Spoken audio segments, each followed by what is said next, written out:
I'm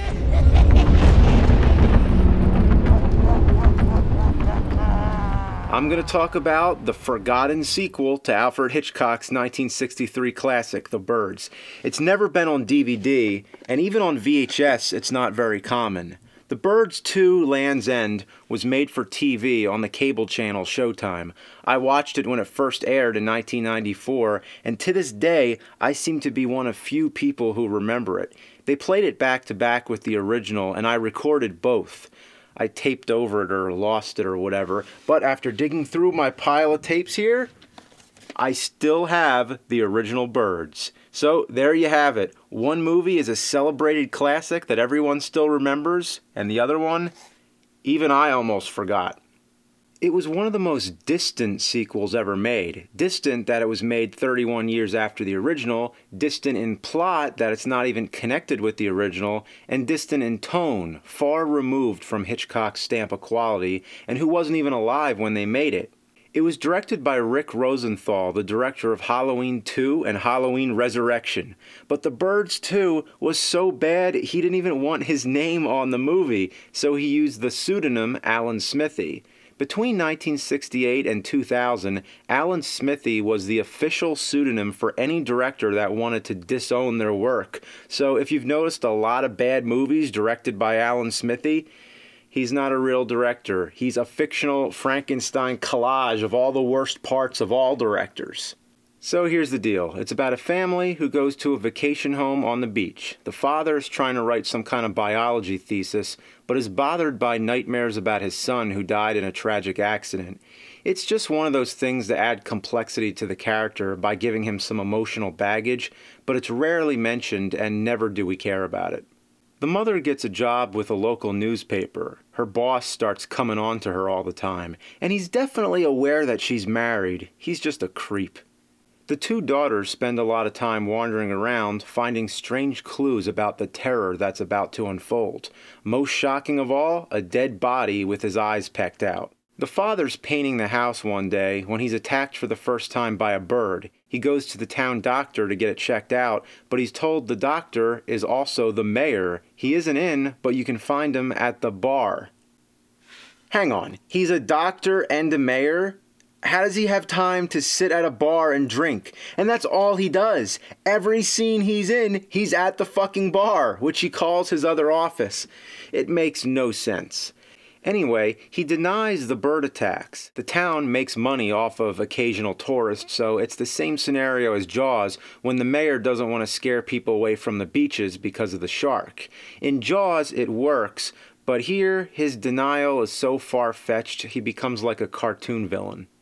There's also the traditional creepy old man character, but there's nothing creepy about him. He's just a lonely fisherman, yet the kids are afraid of him for no good reason. This kind of thing worked better in Home Alone. Quickly, he becomes friends with the family and tells them all kinds of stories. He's the only character in the movie that's remotely interesting. But there is a notable actress. Tippi Hedren is in it. That's right, the star of the original Birds. This would have been the perfect way to link this movie with the first one, but she's not the same character. She vaguely mentions remembering a bird attack, but it doesn't sound like any of the incidents in the first movie. Even as a kid, I tried to make all the connections in my mind. Maybe she changed her identity from Melanie to Helen as part of the whole cover-up, or perhaps she was so traumatized after the first incident that she blocked it from her mind. You can think about it any way you want, but really, she's just there for the hell of it. So what was the point of casting Tippi Hedren if she's not the same character? Why call the movie The Birds 2 if it's not linked at all with the original? You'd think at least someone would mention the previous bird attacks, but it never happens. It's kind of like with Ghostbusters 2, how nobody remembered that 5 years ago New York City was completely overtaken by ghosts. The original Birds made subtle hints as to why the birds may be attacking. It suggested that it might be somehow connected with Melanie and her pair of lovebirds in a cage.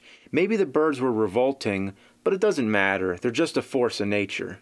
The Birds 2 hits it right over the head. It starts off by showing a dead bird in an oil spill, suggesting it's because of how people treat the environment, but also more obviously how people treat birds. Here's a family having a chicken dinner. Here's the children putting a pet bird back in its cage, and they're immediately ambushed by a flock of them. Nothing original. Hitchcock already used the turkey idea and the cage in the trailer to The Birds.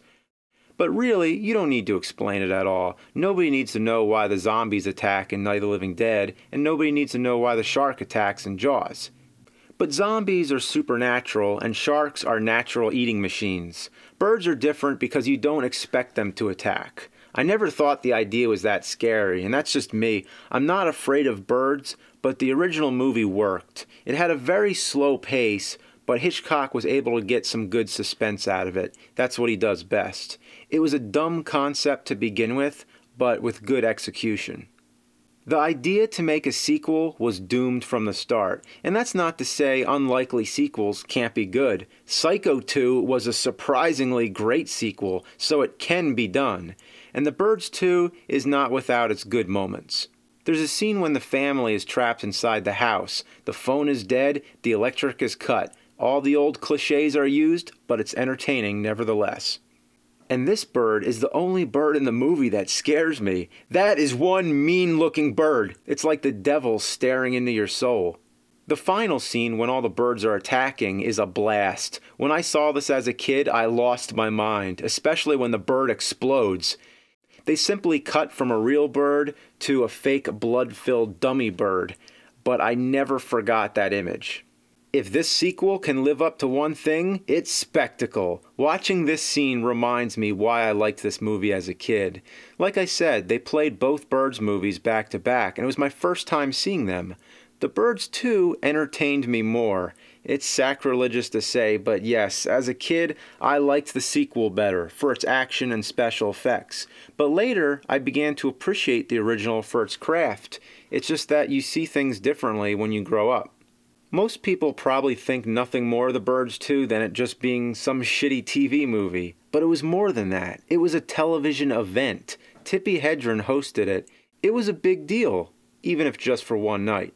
It introduced me to the original Birds and to Alfred Hitchcock.